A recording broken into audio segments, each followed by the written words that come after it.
No, you're good. You're good. That chair. Yeah.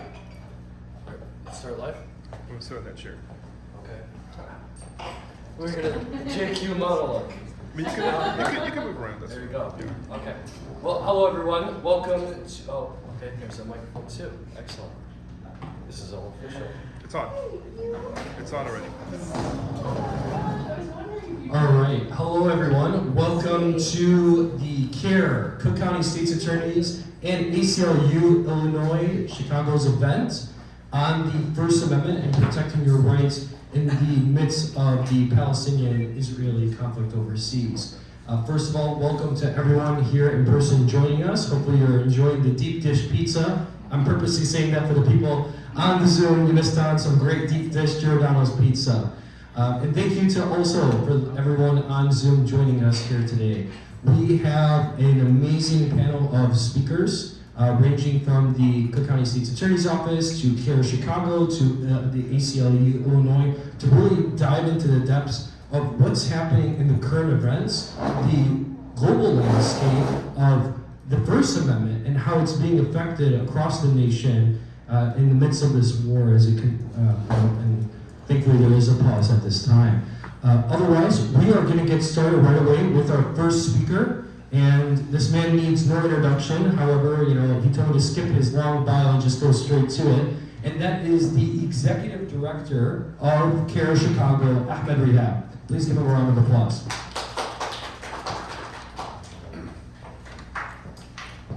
Thank you very much, Wissam. Thank you for your leadership. Thank you to our Cook County State Attorney, Kim Fox, for her leadership. Thank you to the ACLU of Illinois. And we have with us Rebecca and Angela who will be speaking, but also Communications Director Ed Yonka, who's a good old friend from day one in the trenches. And we always remember you as one of the first to stand with our community for justice back in the day and throughout. So thank you all for being here. Thank you to our guests who are with us in the room tonight.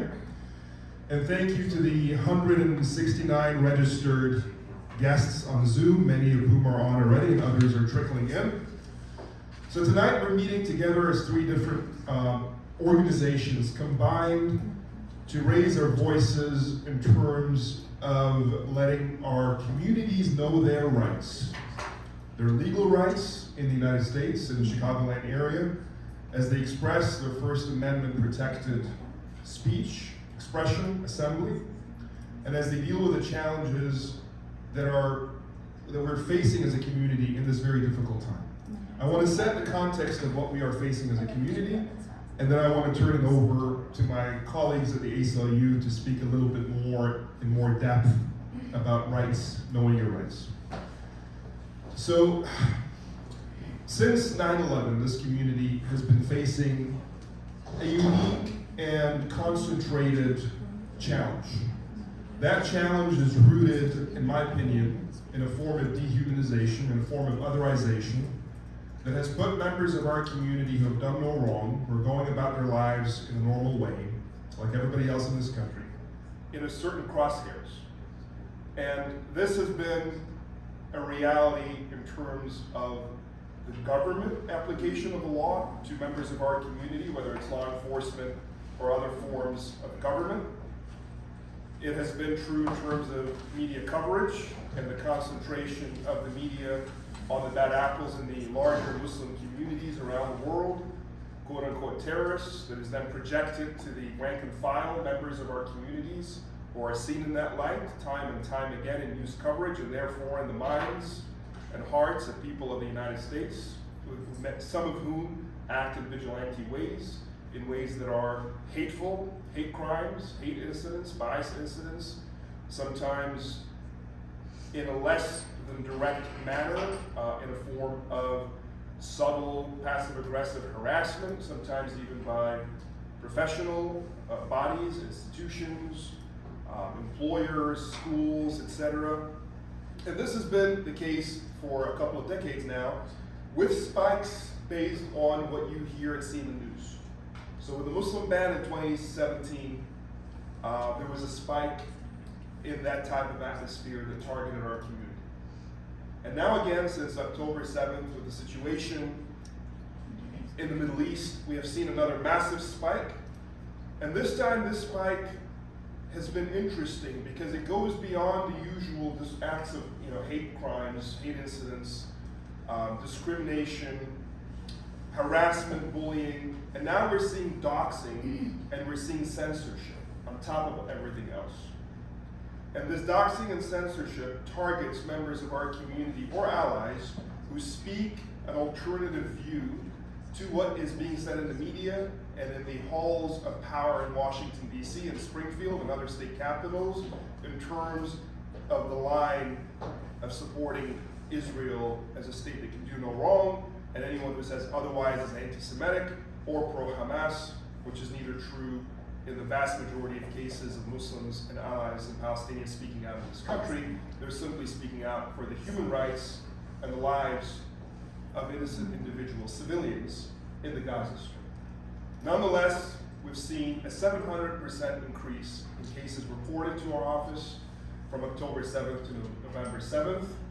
We've seen some notable hate crimes that have cracked through the media silence on what is happening to our community and to Palestinians living in the Gaza Strip.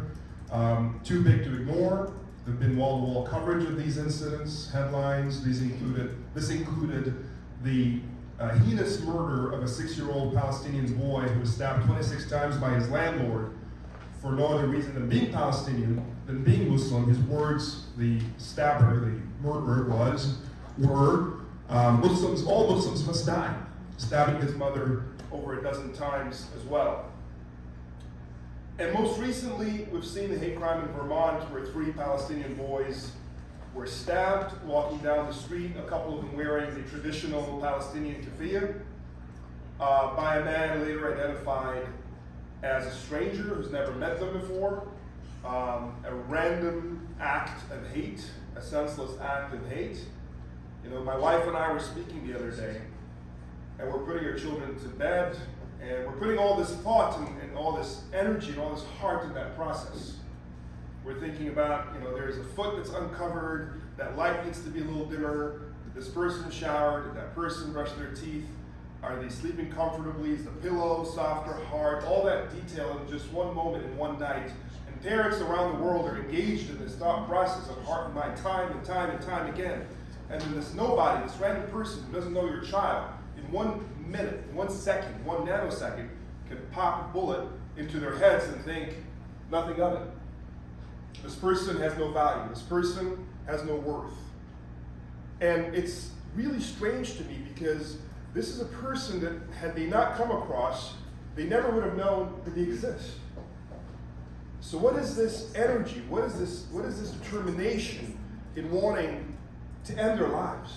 They'll never see them. They never would have seen them in the first place.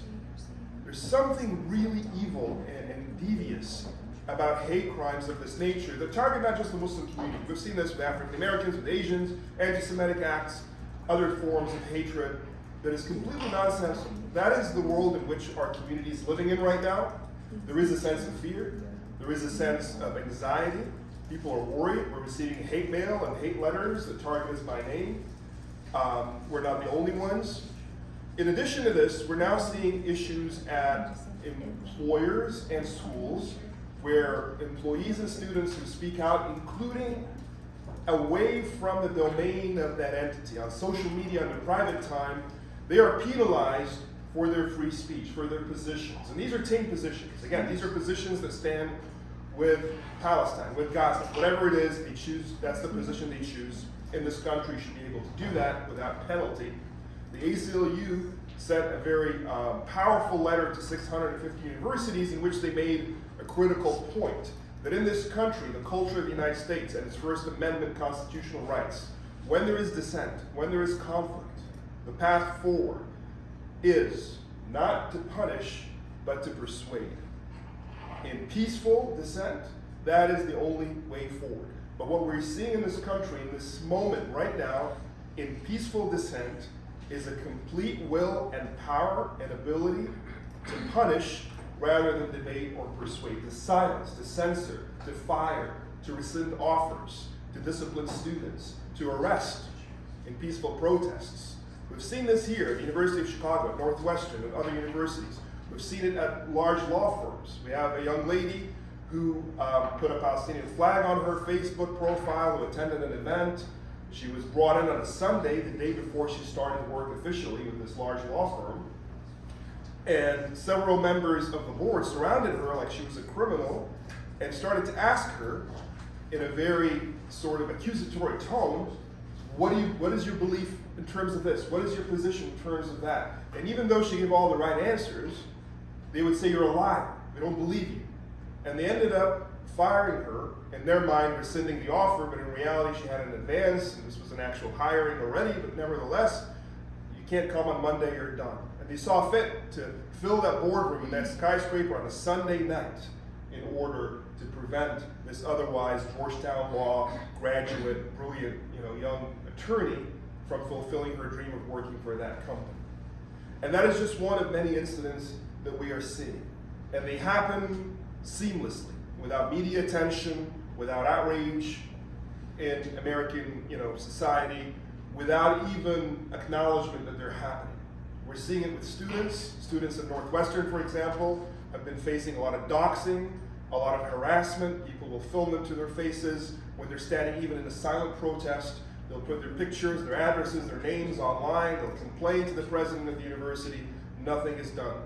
The same president saw fit to have an anti-Semitic task force, which is good and fine, but despite all the complaints, the hundreds of complaints, he has not budged on having an anti-Palestinian task force, an Islamophobic task force to investigate and look into the many credible and documented grievances of Muslim and Palestinian students on campus. That's the environment that we're in right now, and so people are wondering, to what extent can I continue to speak out and not be punished, harassed, doxxed, fired?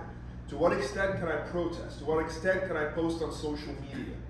And this is within the realm already of what we would consider responsible representation of views. We're not talking about extreme cases in which someone supports something that is illegal or calls for, uses hate language or something like that. We're talking within the realm of reason, realm of responsibility. Still, that is what people are facing. So that's the context in which we're operating tonight. That's where our community finds itself. We've been trying to empower our community with tips and know your rights. And tonight, we have a powerful, respected, credible organization to add to that conversation some best practices, tips, and knowledge. Because power is rooted in knowledge, and the power to be protected is rooted in knowing your rights. We always say you're only as strong as your ability to know and protect your rights. With that, I want to turn it back to Wissam, who will continue on with the program. Thank you very much.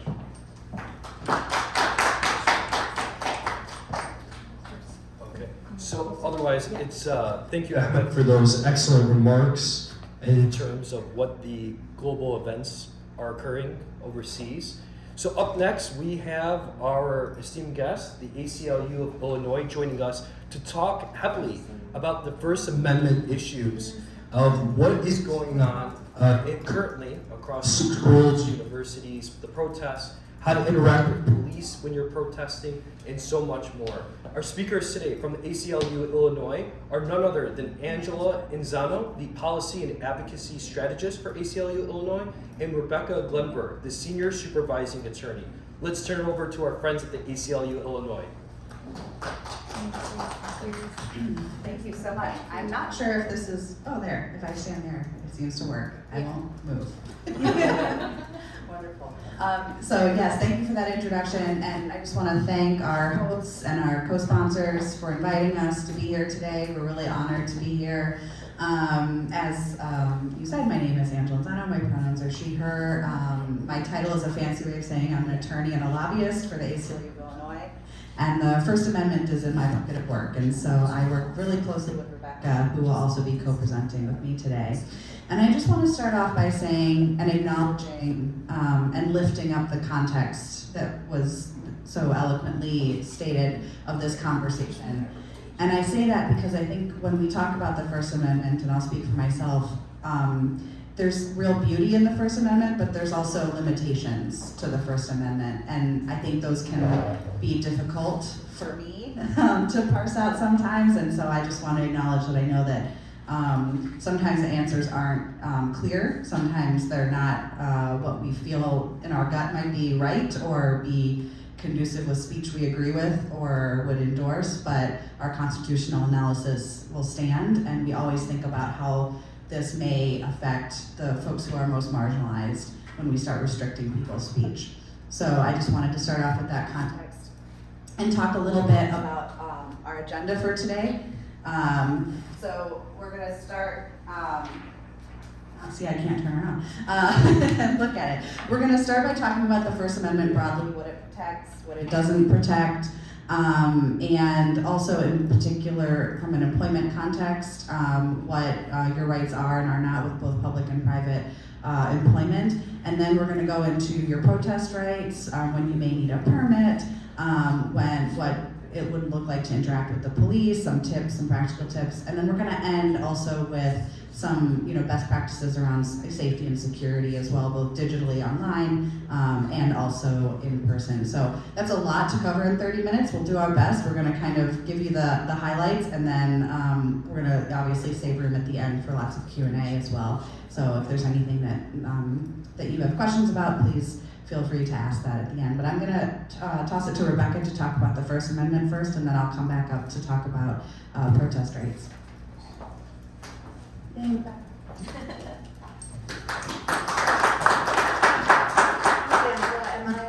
Where do you want me? You're, yeah, try there. Wow, it's It's blind. okay, but as long as you're either on the mic or close to the computer, it's okay. Okay. So, what you see on your screen, or you should, yes, is the First Amendment to the United States Constitution. I'm just going to read it quickly.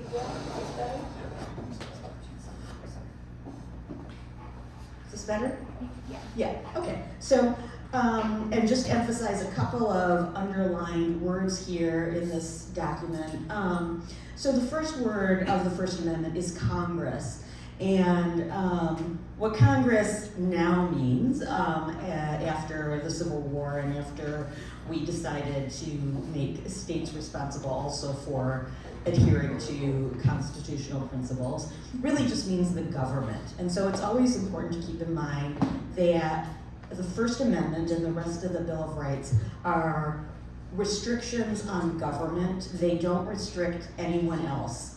So when we talk about violations of the First Amendment, those are violations by the government or government officials. There are a number of rights outlined in the First Amendment, including the right to the free exercise of religion, but today we're going to be focusing on the freedom of speech, the freedom of the people peaceably to assemble, and this is mostly associated with protesting, as we'll be talking about a lot more today, and to petition government for redress of grievances, which is essentially saying to the government, you're doing something wrong and you need to correct it. So all of these are really important rights in the present moment, as they have always been, as people have sought justice in this country. On the next slide, we have just a really quick explanation of what it is that the First Amendment protects. So again, this is a protection from the government, and it prohibits the government from infringing on the right to express your own viewpoint on any matter. In other words, the government is supposed to be neutral as to all the different viewpoints that may exist on a particular matter. And so whether you are pro something or anti something or somewhere in between, the government is supposed to treat you exactly the same as someone with a different position. And the other things on this list sort of follow from that. You can decide for yourself how you're going to craft your message, because it's your message and it may be slightly different from even others who share a lot of your viewpoints. You can speak anonymously. You can speak in criticism of the government and its officials. All of these things are protected by the First Amendment, and in particular, protected from infringement from the government. On the next slide, we see things that the freedom of speech or the First Amendment does not protect. The Supreme Court has basically said there are a few kinds of speech that we have never tolerated, and those are beyond the protections of the First Amendment. And so when you get into these kinds of speech, you no longer have that protection. You can be punished and so forth. You can be treated differently because you did it.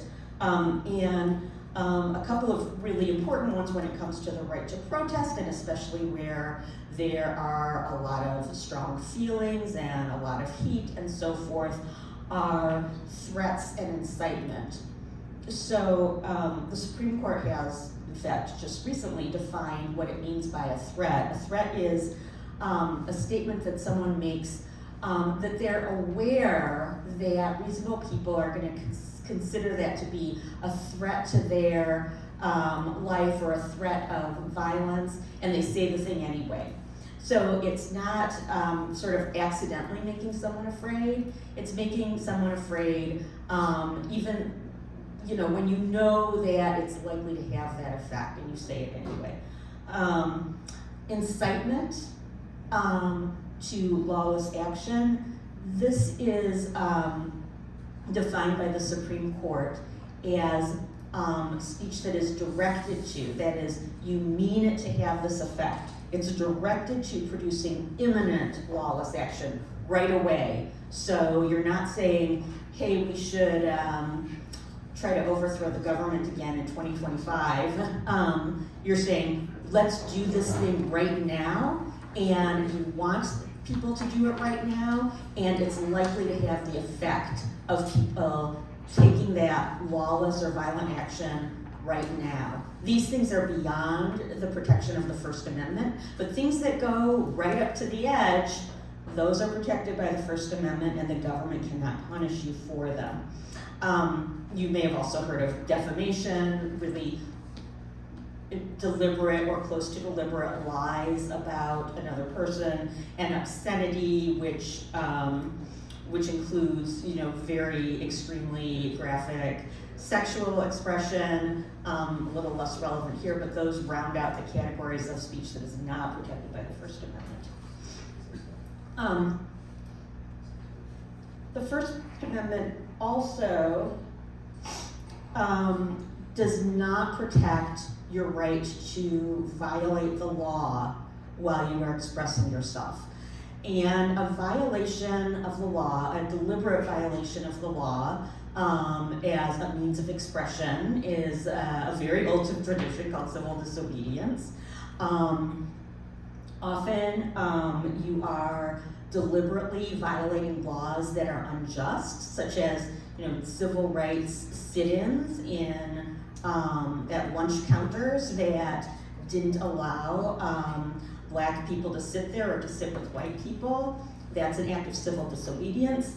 Or violations of other laws that are sort of in the course of your protest, such as maybe you're withholding taxes because you don't like how the government is spending it. Maybe you're sitting in a tree so that people can't bulldoze it.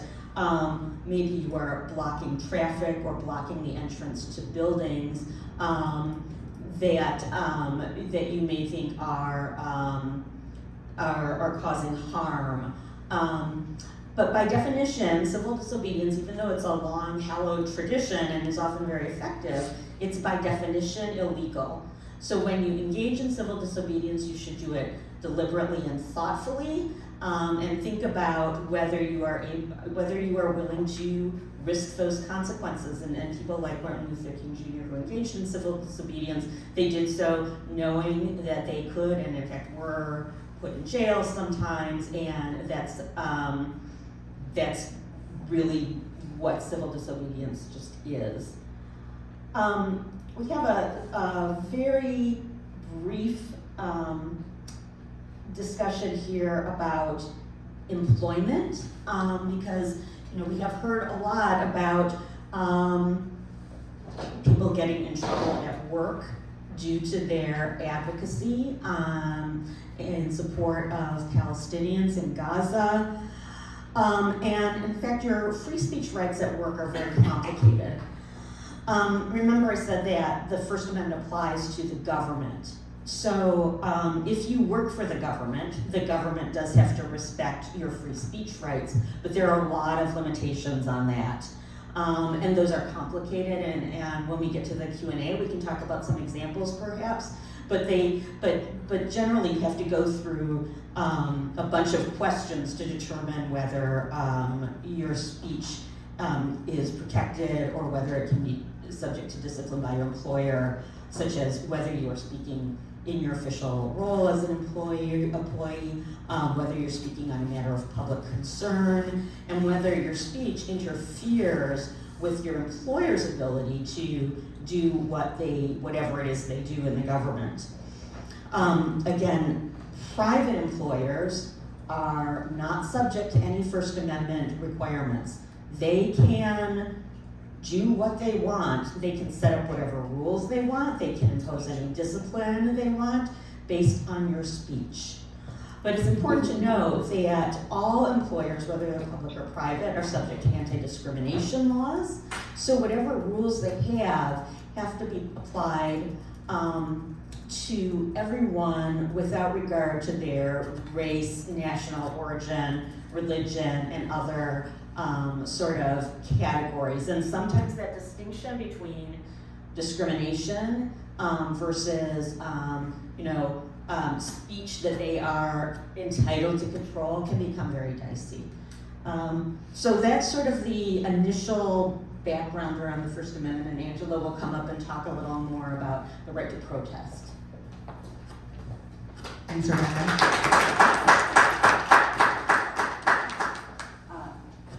Is this good? Oh, wait, there we go. Okay. So, right to protest. So, I'm gonna go as quickly as I can, but thoroughly through this because I want to make sure we stay on track.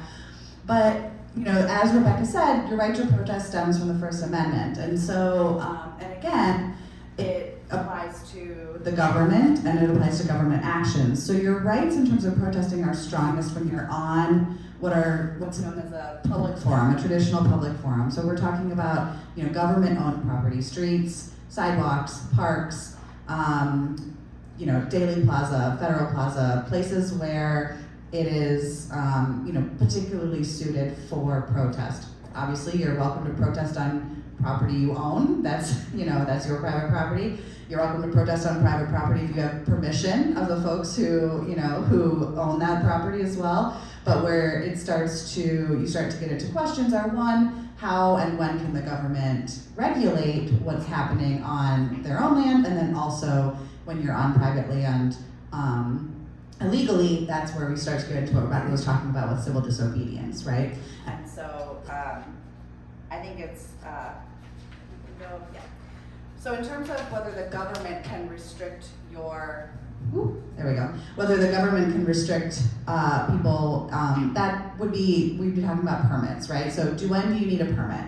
And I think what's on the slide here is a good summary. It's certainly very nuanced. And if you're organizing protests, you should be looking at sort of the regulations for, and in Chicago, I think we were talking about earlier today, are you on city property? Are you on Park District property? Are you on federal property, right? Are you on Cook County property? So just making sure that you know the rules and the ordinances or laws wherever you are planning on protesting. But generally speaking, the government has the right to say, we want to make sure that two people aren't protesting at the same time in the same place. We want to make sure that, we have enough city services available for whatever protest is happening if it's a large gathering. If it's a small gathering, I think in Chicago it's less than 50 people. The park district is less than 50 people. So that's an example, right? Where less than 50 people, that is a gathering that wouldn't necessarily require a permit. You'd have to look into each rule. And then also this idea of a spontaneous protest. So, many of us have been to, something happens in the morning and then there's a protest in Federal Plaza at 5 p.m. That is a spontaneous protest in reaction to world events, right? And so that is something where the government should not require a permit for that. But as Rebecca said, the most important thing to know about a permit is it can't be denied because of what you're protesting or the content of your speech, right? And so that is really important to keep in mind and to keep an eye out for when you're organizing protests and if something is denied. But generally speaking, the government can make reasonable and content neutral time, place, and manner restrictions. That's the way that we talk about it. And examples are the best way for me to think about this. So when I think about if the public land is in a residential area, maybe you can't protest there at 11 p.m., right? If people are trying to sleep. Same thing, if it's a residential area and maybe they have, they don't want you to use sound amplification, things like that. But those are content neutral. They have to be applied the same. They have to be written and applied the same to everyone, not just to some people based on their speech. So that's something, again, to keep in mind as you're seeing things being enforced. The next part doesn't really fit in anywhere super well, but just a note, I think especially with any time that tensions are high, we see counter-protests, right? Some of us have engaged in both protests and counter-protests, and again, the government has to treat folks equally. Of course, there are safety considerations, so they can keep folks separated, but the idea is that the government shouldn't be, by keeping folks separated, putting one group 5 blocks down and the other group so they can't see each other and have their voices heard and really actually exercise their First Amendment rights with one another. So I think that's something to keep in mind, but yes, always keep in mind that whether you're protesting or counter-protesting, you have the same free speech rights, and that's an important point. We're going to move now a little bit into how to interact, how you may interact with police during protests and some practical tips, but also just some things to think about. So stepping away from civil disobedience, right? So Rebecca was saying, if you are engaged in civil disobedience, the police may be able to arrest you for engaging in those acts. Let's say it's a peaceful protest, permit or not, and the police order a general dispersal order, meaning they ask everyone to leave. That should be a last resort, and there should be a reason for that. Either that traffic is being blocked, there's a safety concern, some reason why that is happening, rather than a first resort.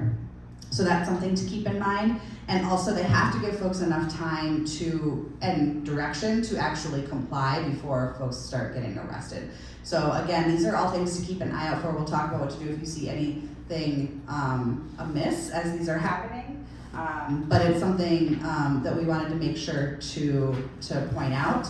A lot of this I know some folks know, but we're kind of running through all of the things to keep in mind and keep in your head as you're engaged in protests. So the next thing I'll say is about recording the police. You have a right to record the police in plain view, right? So I think, as it says on the slide, the police can't confiscate your phone to view your photos or your videos without a warrant or delete things. The exceptions to whether or not, kind of what the boundary is for that is interfering with law enforcement business. So if you are standing in between law enforcement and somebody who they are interacting with, if you are, perhaps getting too close. So just keeping that in mind as you're doing that recording. But we all know that recording the police can be a really powerful tool.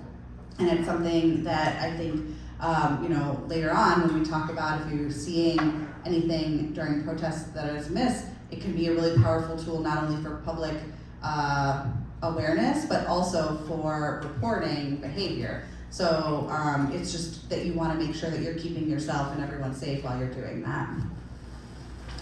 And then continuing on this thread, I will say that for myself, I read these slides sometimes and they feel sometimes like some of the things feel obvious, right? Or sometimes they feel like well, what am I supposed to do? Just stand there, and let things happen? And I get that, and I feel it when I read them, and yet this is the sort of reality, right, in terms of what you can do to keep yourself and the other people around you safe when interacting in heated situations. So I just want to name that, but I do think, I think the things on here that really resonated the most, folks can read them, but always, you can ask if you're free to leave. And that can be a really powerful tool.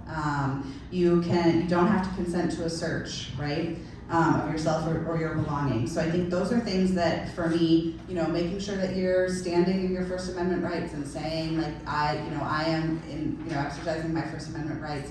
That can also be a really powerful tool. I'm realizing that the next slide probably should have gone before some of this because it's more about preparing to go out and protest.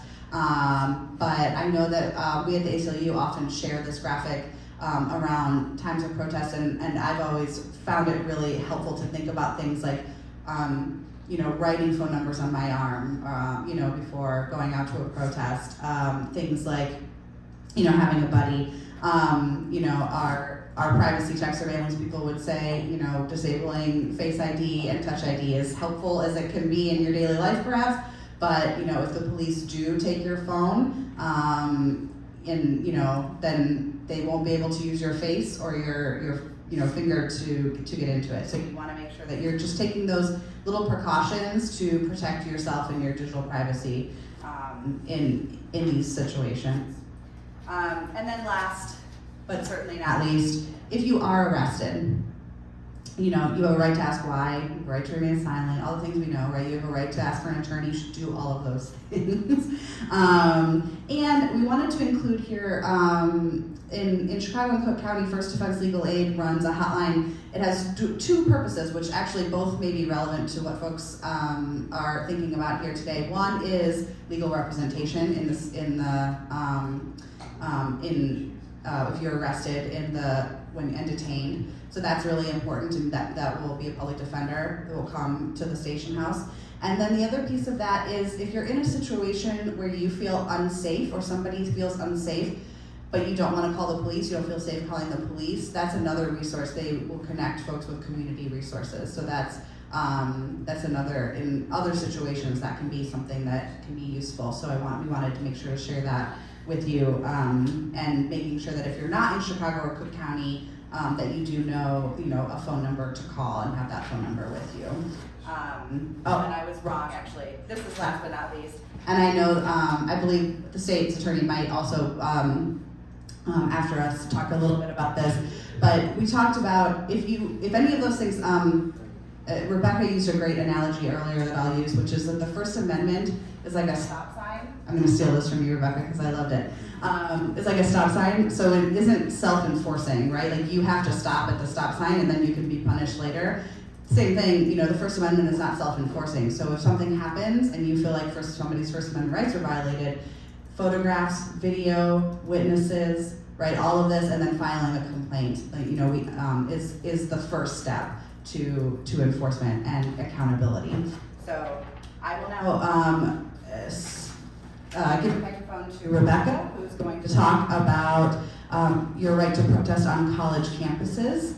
And then I think we will end quickly with the security best practices, which is also in a handout that everyone got and that will be in the Zoom chat. So if we don't have time for that, we can refer folks to that.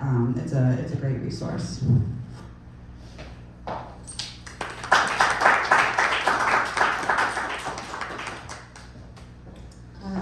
We should be getting up and down more often since we get applause every time. So we wanted to just spend a little time talking specifically about the right to protest on a college or university campus, since that's where a lot of this stuff is hitting the fan and where we're seeing a lot of violations, and where there's also a lot of confusion about people's rights. So the first thing, once again, is that the First Amendment is a restraint on the government. So you have First Amendment rights when you are protesting on a public college or university campus. And it's really very similar rules as when you are protesting out in public on a sidewalk or a park or a plaza. Those large outdoor areas are typically designated by the school or by law as public forums. So like a big quad is usually considered some kind of a public forum where you have a right to protest. Like any other government entity, you have to, the public college or university has to treat different messages the same. The rules cannot be applied differently to you because of the message that you are espousing. You can, sometimes you need to give advance notice, you need to get a permit because again, the college or university may need to prepare in advance. But again, those exceptions apply, especially, spontaneous protest where there is no time to apply for a permit, where something happens and people pour out into the quad to express themselves. And similarly, there is civil disobedience on college campuses, and when it happens, the college can discipline you for it. And in this case, civil disobedience may not just be breaking the law, but breaking rules of the college. And as long as those rules are reasonable and neutral and they're applied the same to everyone, violating those rules can often lead to discipline, and it's often constitutional for the campus to do that. So it's really important to check the college policies, just as it is outside campus to check ordinances and laws and so forth, to determine where exactly your public forums are on campus and what the rules are. And I also just wanted to note, this slide and our discussion during this quick presentation is really about outdoor protests, groups protesting on campus, and we know that there have also been a lot of questions about what people can and cannot say in the classroom. It's a really complicated topic that doesn't have a lot of fair answers, but of course we're happy to try to answer whatever questions you might have about that during the Q&A, which was too much to cover in this presentation. On the next slide, again, we see private colleges and universities are not subject to the First Amendment. They can have their own rules. They can even discriminate based on viewpoint. I mean, if you think about, for example, a religious college or university, they can say no protesting in favor of abortion or against, this particular religious doctrine that we hold. So again, some colleges and universities have more liberal, more broad-minded speech policies than others, but you need to find out what those rules are. But again, just like with employers, the one thing that private universities and colleges do need to do is comply with anti-discrimination laws, in particular if they receive federal funds. And most of them do. If you're going to the U of C, or you're going to Harvard, or most reasonably sized public or non-public private universities, they're going to be receiving federal funds. That means they are subject to anti-discrimination laws. So whatever their rules are, you can't apply them more harshly because of someone's race or national origin. Let me see, I'm trying to find my next slide here. Right, so to sort of articulate these principles, the ACLU did send this letter to about 650 college and university leaders. This occurred after some organizations were urging colleges and universities to ban or suppress or investigate pro-Palestinian groups. And so we sent this letter out to make clear that in the case of a public university, this is unconstitutional. In the case of a private university, it really goes against the spirit of our values in this country and the goals of higher education, which are to promote an exchange of ideas, free inquiry, and to, again, emphasize the power of persuasion and not using force to suppress people's speech and views. We pointed out that as a U.S. organization that focuses on human rights within the U.S., we don't take positions on conflicts in other countries, but that regardless of your position on any conflict, you have a right to express your views, you have a right to associate with people who share your views, and to assemble with them in protest. So related to that, on the next slide, we, along with Palestine Legal, filed a lawsuit against the Florida State University system. You very likely have heard that the governor of Florida, who is very interested in banning people's speech rather than persuading them of the truth, and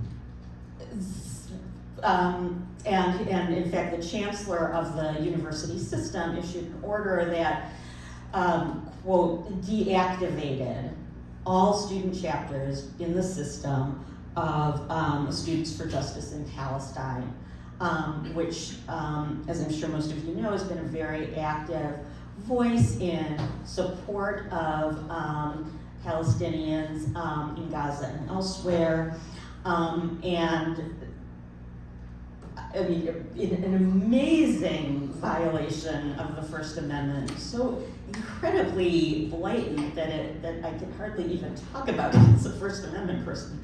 You know, the university said, we're just gonna shut this group down. And what we have here are quotations from, you know, the leaders at the ACLU, the ACLU of Florida and Palestine Legal, sort of explaining why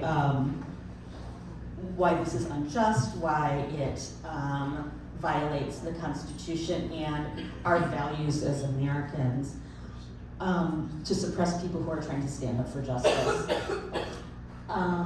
I think, Angela, did you want to come back up and talk about the... Really quick. Yeah. Thank you, Rebecca. So just really quick, and then we're going to turn it over to the State's Attorney's Office to talk about their new policy. So we were asked to also provide some best practices. I think, you know, we've touched on the idea that folks are being targeted online as well as in person. And just wanting to recognize that, again, recognizing that a lot of, especially the physical safety best practices, are things that many of us have heard. Many of us, you know, in cities especially, are very familiar with, but just wanting to lift those up as continuing best practices and really focus on the digital ones, because I think that's where, excuse me, sorry, where I think, I will say I have a lot to learn. So for example, the last one, the digital one, was removing your personal data online. So just know that you can do that yourself. There are also services that will do that for you, that can make sure that there is as little sort of personal information about you online as possible. So you want to make sure that you're thinking about that you're utilizing social media tools to block, report, restrict folks who, users who are engaged in bad behavior online, and also making sure that, I think it's on the physical best practices, but turning off your geolocation, you know, that's something that we've been hearing a lot more about recently in terms of making sure that folks don't have access to where you are all the time. So I think those are just some things to think about, and, you know, particularly as, you know, students and universities and employers may be, you know, looking online for information, just thinking about privacy settings and all of that. So I will turn it over to the state, and thank you so much. And as Rebecca said, we will be here for Q&A, and we look forward to engaging in that conversation.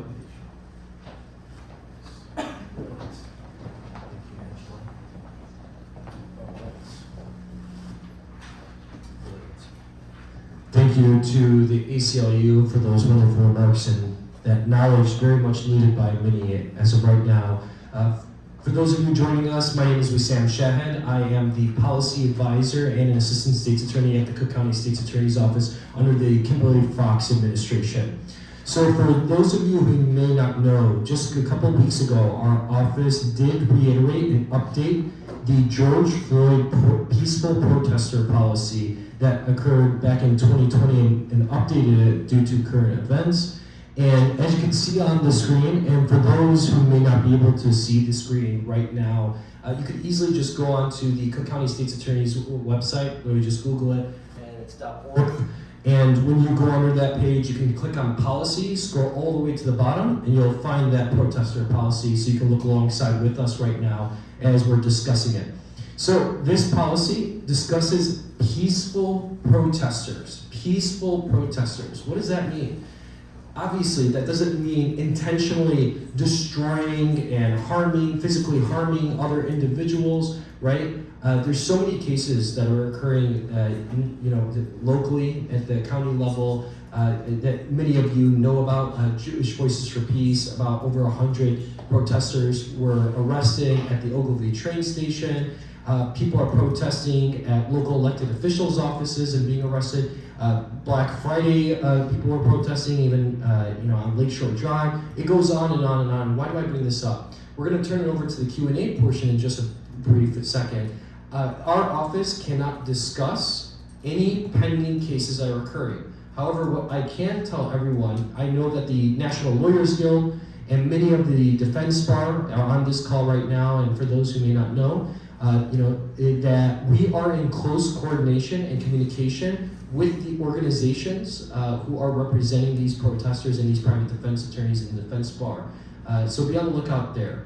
In terms of the peaceful protester policy, walking away from that destructive harm component. And as you can see on the website in front of you and on the screen here, there's a list of 13 different charges that are categorically broken down here. And the first 5 charges go under declining to prosecute. What are those charges in particular? And that's going to be disorderly conduct, public demonstration, unlawful gathering, criminal trespass, and curfew violation. These are going to have that presumption that prosecutors are going to make a straight dismissal, having that peaceful component to them, right? And the second category, and that is the reviewing a body-worn camera. The reviewing a body-worn camera. So what does this mean? So a lot of people have this presumption right now, okay, on the first court day, I'm going to walk in and these cases are going to be dismissed. The second category of these offenses, if we can scroll down just a tiny bit here. So we have a list of perhaps more violent crimes: assault, battery, resisting a police officer. Now, these types of charges that occur here, these cases will be reviewed on a case-by-case basis after the line prosecutors review body-worn camera. So for the protesters and when an individual is arrested, that means it may take multiple court dates that the prosecutors, our office, Cook County State's Attorney's Office, does need to subpoena that body-worn camera. It has to be returned to us, and the ASA has to review that body-worn camera before making a determination on how to proceed with that case. So we want to make sure we're drawing that distinction. Another question we're having about this policy is, well, what if I get a city violation ordinance, for violating with the city of Chicago? It's not a typical arrest through the Chicago police and getting prosecuted by our office. And, when it comes to the city of Chicago, they have their own prosecutors, their own attorneys that actually go to the same courtrooms that we do. Now, just to be clear on everyone on this call, we do not, as the Cook County State's Attorney's Office, have jurisdiction over the city of Chicago and their team. This is a whole different law division, a whole different law department. And how they decide to conduct these protester cases are going to be completely different from our office. They just, not saying that they won't do what we're doing or they will do what we're doing. We don't represent them in any shape or form. You're going to have to reach out and ask them. Now, If anyone has any questions about this policy, you can feel free to ask during the Q&A. I won't be able to, play hypotheticals with individuals and give legal advice. As a matter of fact, please reach out to the, First Defense Legal Aid, who was on the screen earlier with the ACLU partners, the National Lawyers Guild, or your own attorney, right, to take a look at this policy and ask these questions. However, I am able to answer more broadly these questions regarding the policy in a bigger picture sense. And if you have any questions, feel free to reach out to our office. And this policy is in place effective weeks ago, and it's a reiteration. It is updated. It's been around since 2020 during the George Floyd protests. Otherwise, we are going to wrap things up, and I will turn over to the Executive Director of CAIR, Ahmed Rehab, to begin the Q&A portion. And for those just joining us right now, the Q&A portion, feel free to ask any questions regarding any of the three panels that you saw today. Thank you.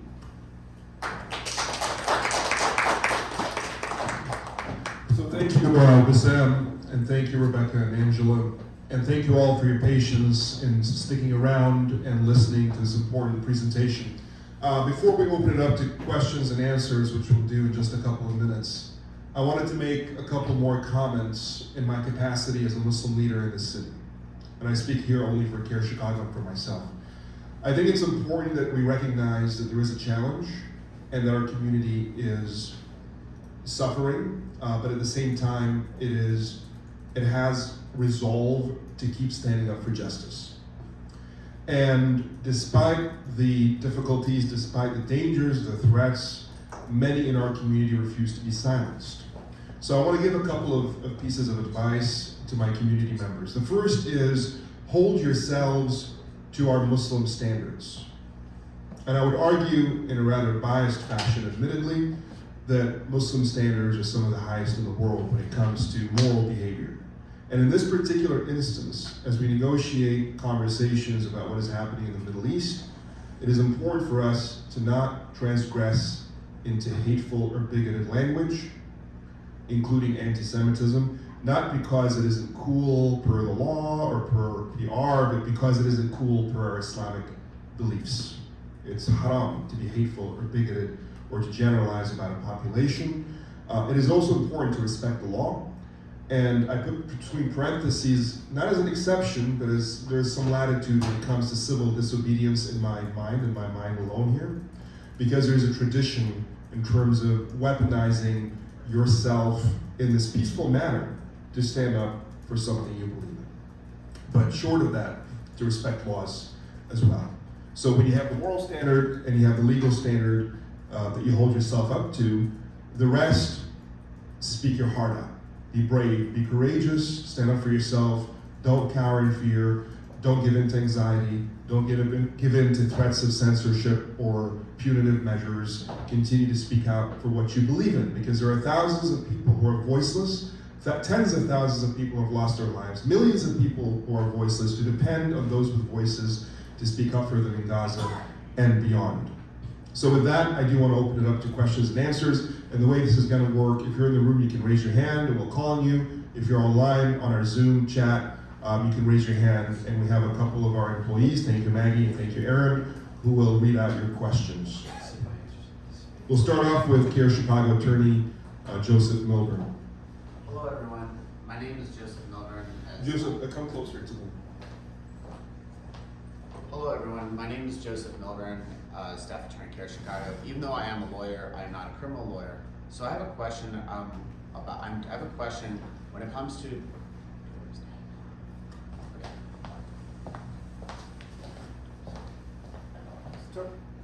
Hello everyone, my name is Joseph Milburn, staff attorney CAIR-Chicago. Even though I am a lawyer, I am not a criminal lawyer. And a question that I've been hearing a lot as I have been doing Know Your Rights trainings at other places is that obviously we as individuals when we protest should be mindful of what the laws are and to make sure that we are in conformance with the laws. But what should a person do if they're at a protest and people around them are doing illegal activities, in regards to protesting, so perhaps they themselves will not be considered to be part of the crime scene and a potential accomplice?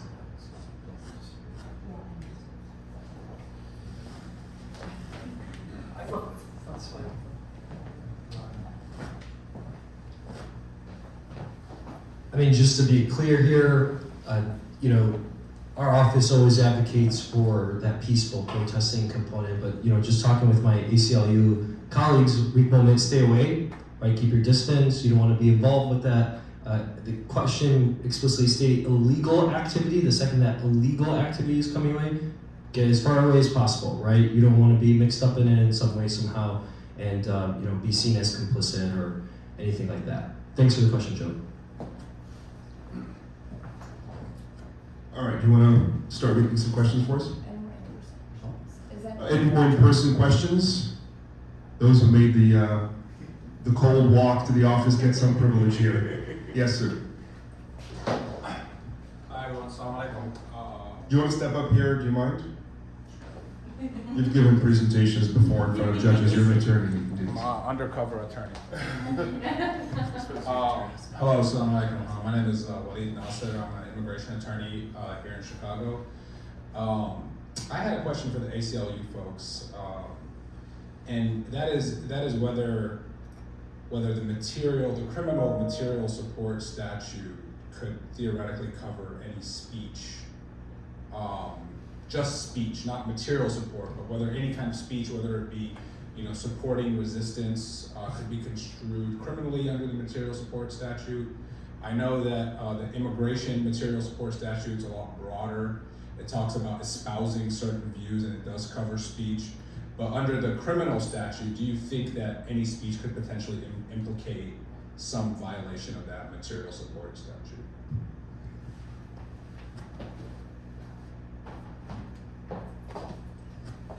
You're talking the federal material Yes. support? Yeah, so this is a statute that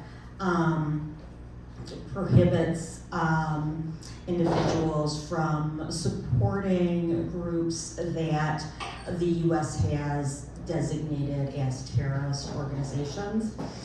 Our position as the ACLU is that just pure speech does not violate that statute, and that it would violate the First Amendment if that statute did cover pure speech. So, for example, you know, the U.S. has designated Hamas as a terrorist organization. If you even, you know, explicitly say, hey, Hamas has it right, they're doing the right things for the Palestinian people, that by itself should not constitute material support. Among other things, violation of that statute requires some sort of connection between your speech and the designated terrorist organization. So the organization has to have asked you to do propaganda or to recruit people or to otherwise help them by you know, using your speech. There has to be, or you have to be providing some sort of service. The Supreme Court has, unfortunately, in an ACLU case, said, you know, providing classes in conflict management, for example, for a group that's been designated as terrorists, does violate the statute. But just on your own, speaking in a way, even if it is completely explicit, and not just people imputing it to you, but actually explicitly supporting a terrorist organization, we believe that does not violate the statute and it's protected by the Constitution. That said, it hasn't gone up through the courts. There are cases pending. There are cases in which we've done amicus briefs here in the Seventh Circuit as well. What I'm telling you is what we believe to be the case, what we think the Supreme Court will have to hold about this, but it's not settled. Yeah, does the mic reach from here? I'm just wondering to see if it reaches from here. Can you hear me? Okay. Okay guys, so our first question comes from Omar, Who's on Zoom, and he's asking, does civil disobedience go on your record in Cook County and Illinois? And if so, how to expunge it off of your record? So, does civil disobedience go on your record, and if it does, how do you expunge it?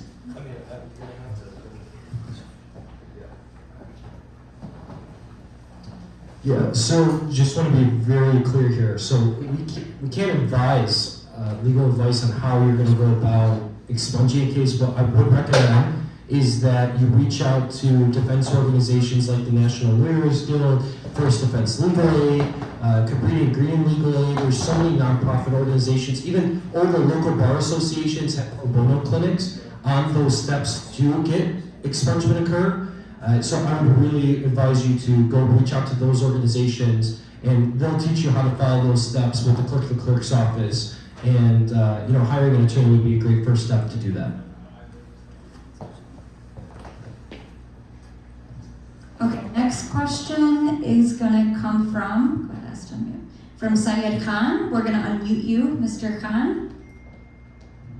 Yeah, hi. Thank you for taking my question. One of the questions that have always bothered me is the words that we use to describe people or events. And what words, what are the do's? Is there a list of do's and don'ts that might put you in the realm of being called anti-Semitic? Okay.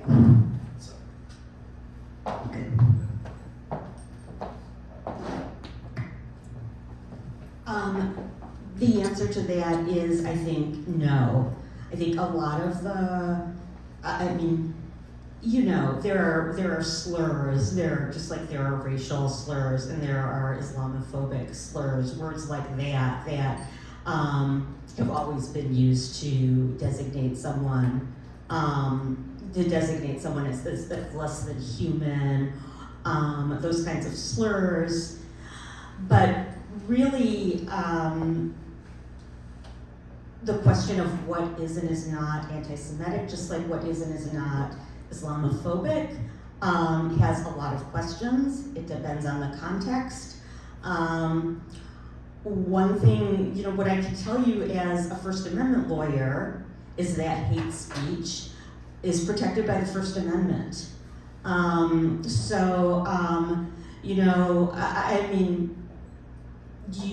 You go by your instinct, you go by your principles, you try not to dehumanize other people, but there are no rules. I think if you are well-intentioned and doing your best to treat everyone as a human being, that's all you can do. Could I, after that? I just want to comment on this because, again, this goes beyond the legal realm. We're not just trying to be technically legal about things. We're trying to give advice as CAIR-Chicago to our community as to how to proceed even within the legal realm. There are certain parameters that I think we have to observe as Muslims and as community members. So I think in regards to anti-Semitism, like other forms of bigotry, they can be subjective in terms of their definitions, and they can vary over time. With anti-Semitism, we've seen an attempt that I believe is politicized to equate anti-Zionism with anti-Semitism. So criticism of the state of Israel or Zionist ideologies to be equal to being anti-Jewish and therefore anti-Semitic. It is our position as CAIR-Chicago that Islamophobia, racism, anti-Asian bigotry, anti-Semitism, any form, homophobia, any form of hatred against a particular group is defined by attributing the singular act of an individual or group to the entire domain from which they come. And so you may have an individual who identifies as a Muslim and commits a terrorist act, to attribute their sin, their crime, essentially, explicitly or implicitly, to everybody in that domain from whence this person comes, in this case the Muslim communities of the world, would be Islamophobic. To do the same, for example, if you have an issue with Israel, the Israeli government, Netanyahu, the Likud party, settlers in the West Bank, the IDF, to attribute your issues with that to the entire Jewish world, to every Jewish person, in my opinion, would be anti-Semitic. To look at individuals in the media who happen to be of a Jewish background, who hold a position that you find offensive, who you think are not working or speaking for justice, and then to attribute their position to their Jewishness would be anti-Semitic in our estimation at CAIR-Chicago, rather than to their person. And so, however, that to be able to criticize a group within that larger domain, whether it is a party or a government or a military or a leader or a group of leaders, is not anti-Semitic.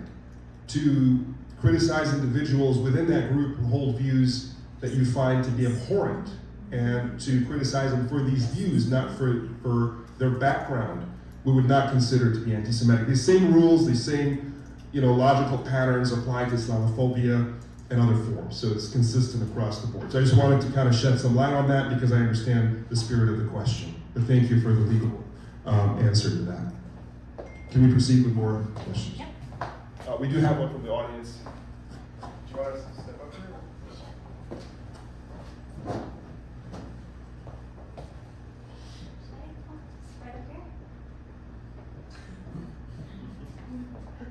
It's like your classroom. It really is. I'm getting cold calls again. Hi, my name is Farah. I'm an attorney here in Chicago. Apologies if you already covered this before I got here, but I have heard various instances of protesters who have gotten in arguments with cops while at protests, who have then been threatened by the cops, that they have been recorded by the cops' body cam footage. And as far as I know, these protesters haven't done anything illegal by exercising their First Amendment right, or by speaking to the cops, or disagreeing with them. But it just brings me to ask what sort of things we should be taking into consideration, and what cops can use their body cam footage for, and if there's anything in mind we should keep related to that. It was two down. Yeah. Yes. No, one more. Yeah, there you go. Good. Yeah. Great question. Okay, so that's a great question. So this conversation has to do with police misconduct, essentially. All right. So if you have allegations of police misconduct in the midst of these protesters, okay, we've got a lot of questions even from our office. Is your office going to prosecute them? Okay. So an individual must file an incident report with COPA if it takes place here in the city of Chicago. So, let's use a protest that, is here on Macy's at State Street, right? That's here in the city of Chicago. And you'll have COPA, that's the Civilian Office of Police Accountability.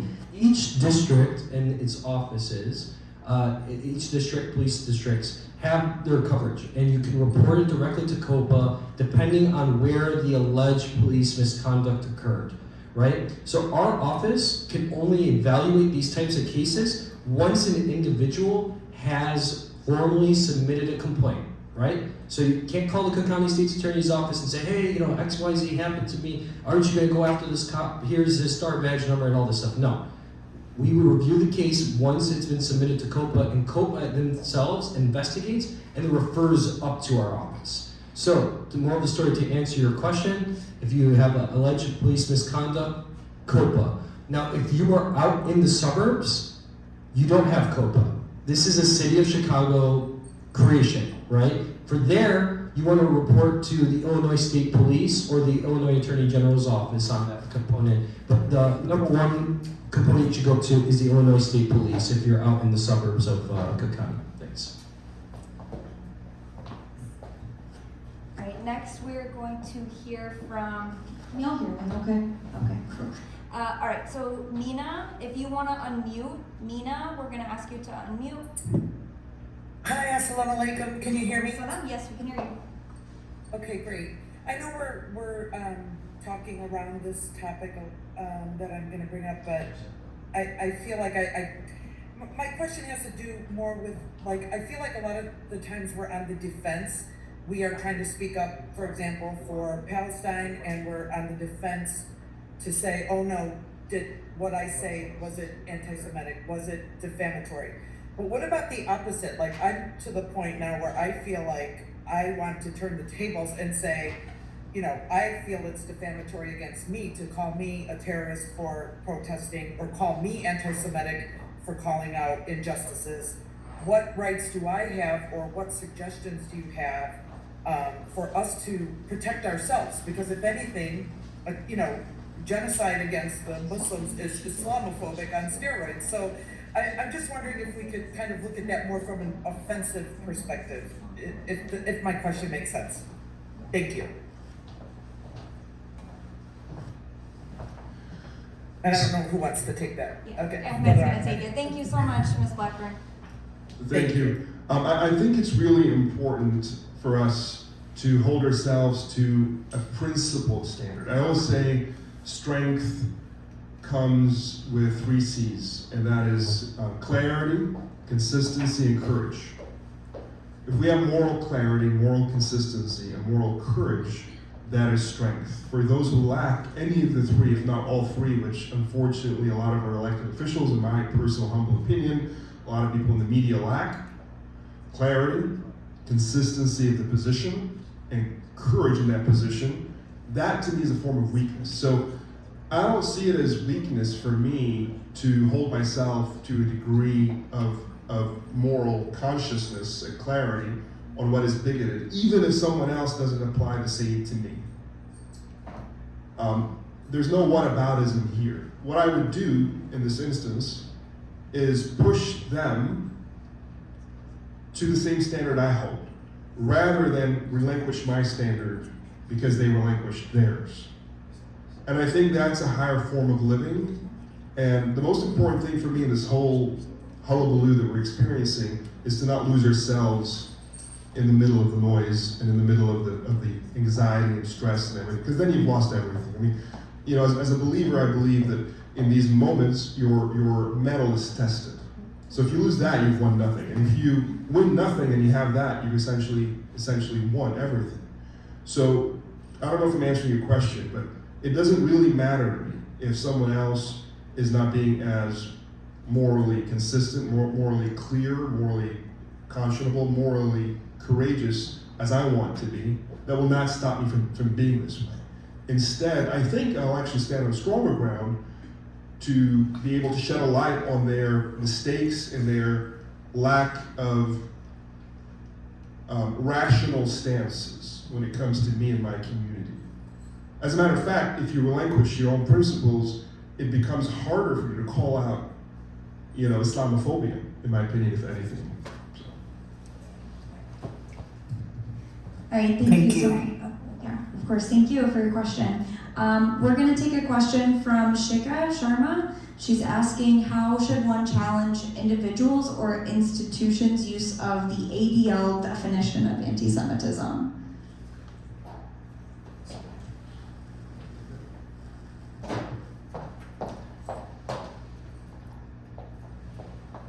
So, I can only speak to government institutions, and maybe someone else can address the other situations. The ADL definition, which I assume we're talking about, also known as the State Department definition, and I can't remember the other ways that it's described. It's a definition of anti-Semitism that includes a lot of criticism of Israel. Which, you know, again, criticizing Israel is protected speech, and it's not by itself anti-Semitic. It is not a legal definition. So every so often, and it happens in the Illinois General Assembly, it happens in Congress, happens elsewhere, a government entity will try to adopt that definition of anti-Semitism into the law. Our strong belief is that doing so is unconstitutional because that definition, or at least if you're gonna say things within that definition are unlawful in some way or constitute harassment or some other offense, that definition cannot be used. It was not intended to be used in that way. It was intended just to provide sort of a uniform standard for researchers of anti-Semitism, not for people to be using it as a basis of prosecution or punishment.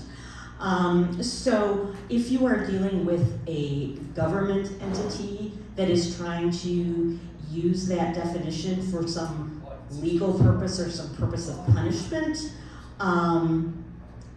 you know,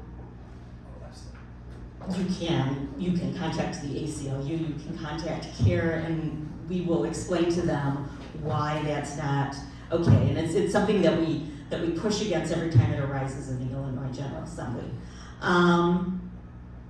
I don't know how persuasive that's going to be, but you can find all sorts of evidence online that that is not the way that that definition is intended to be used. Does anyone else have other perspectives on that? So if you, for those who are going to watch the recording, we spoke earlier about our view of what anti-Semitism, Islamophobia, and other forms of bigotry are defined, the parameters through which they're defined. I don't want to reiterate that, but I do want to say, in short, there are three criteria I look at, three litmus tests to figure out whether it's bigotry or not. The first tends to be misattribution. So someone can come along and point to Bernie Madoff and his crimes, and then say Bernie Madoff is Jewish. Both are true. Epstein and his crimes, Epstein is Jewish. Both are true. Weinstein, whatever his name is, and his crimes, and say both are, and he's Jewish. Both are true. But to say that this person did what they did because they're Jewish is to misattribute their actions to their background rather than to their choices, to their character, to their individualism. This can be done on the basis of an individual or a group. And so misattribution, same thing with Bin Laden, same thing with Saddam Hussein, Gaddafi, whichever community you look at, they're examples of misattribution. That's your first red flag. The second is reductionism. So you look at something so big and so rich and diverse as, say, the Islamic faith, and then you reduce it down to Sharia. But then even that, which is rich and diverse, you reduce it down to chopping of hands or whatever it is, marrying 4 wives, or whatever caricature of what you think Sharia is. And so this reductionism almost always is a form of Islamophobia. This can happen to communities, it can happen to religions, it can happen to schools of thought within a religion, to the Orthodox community and the Jewish tradition, etc.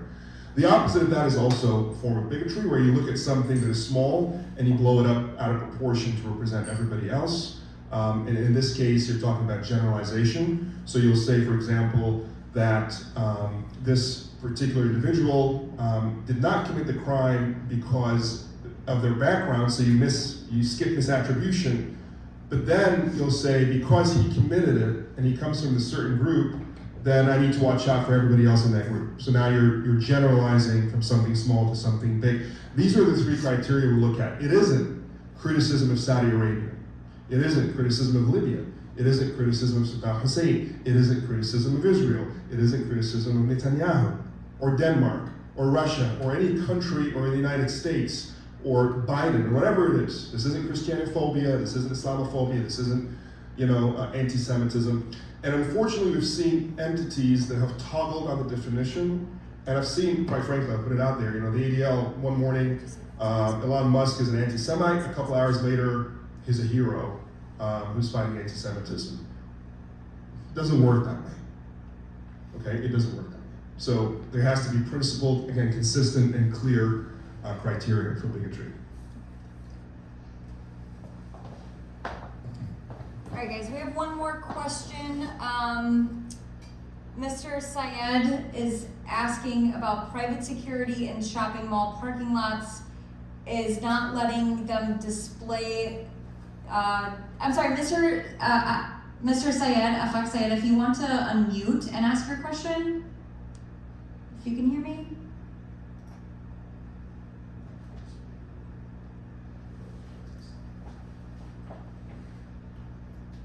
You have another question, you can get to it for now. Yeah, that was actually the last question that I was gonna take. We were gonna take. Can you reiterate the question? Sorry, Can you reiterate the question? Yeah, private security in shopping mall parking lots is not letting our display truck run Gaza message when we are inside their parking lot. Is this legal?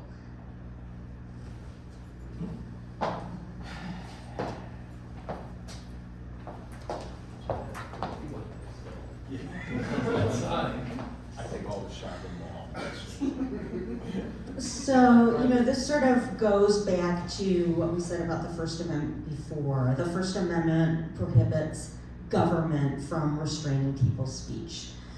If you're on the property of a shopping mall and they don't like your speech, you know, they can do these things.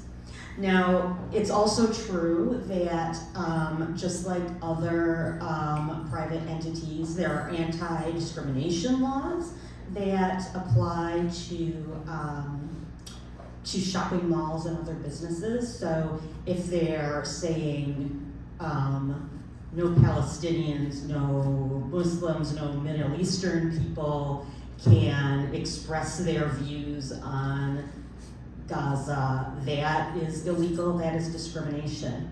But if what they're saying is we don't like this message and you can't express it on our property, they're not the government, they're not bound by the Constitution. In general, they can do those things. Yeah, that concludes the. All right, I want to thank everybody. We do have one last question in the hall. Go ahead. If you can shout out your question. Yeah, so the 3 Palestinian boys were shot at Vermont. It hasn't been called a hate crime yet, but a hate-motivated crime. The question is, the 3 Palestinian young men who were shot in Vermont, has this been declared a hate crime? It has not been, and I'm asking what would it take for it to be called a hate crime? So, there have been charges of attempted murder that have been filed. They are still looking into hate crime enhancement charges as we speak. So we're calling for that as CAIR, and we're not ready to say that the investigation is not moving forward in that direction. We think it is. So we're just watching and monitoring. We think there's enough evidence. Somebody who's never seen these people. I mean, what is his motivation? Right, and they have a cafe, they're speaking Arabic, and he shot them point blank, and then went back home. Obviously, there's no beef between them. He doesn't know these individuals. The writing is on the wall, but they're investigating this. They're dotting their I's and crossing their T's. As a matter of fact, Attorney General Garland is on this and his team as well, federally. So we're watching and seeing what transpires there.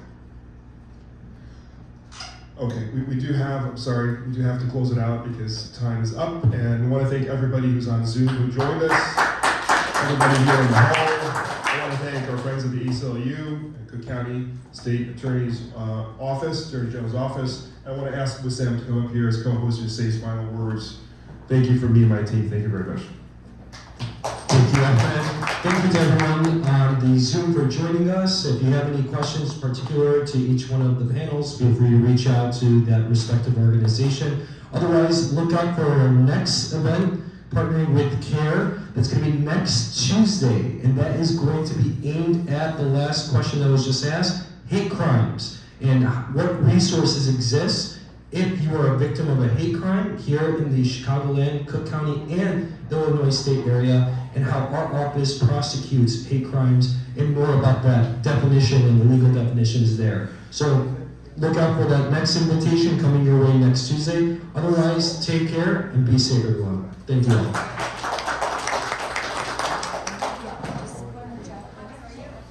Everybody, we're just right now going to post this on YouTube.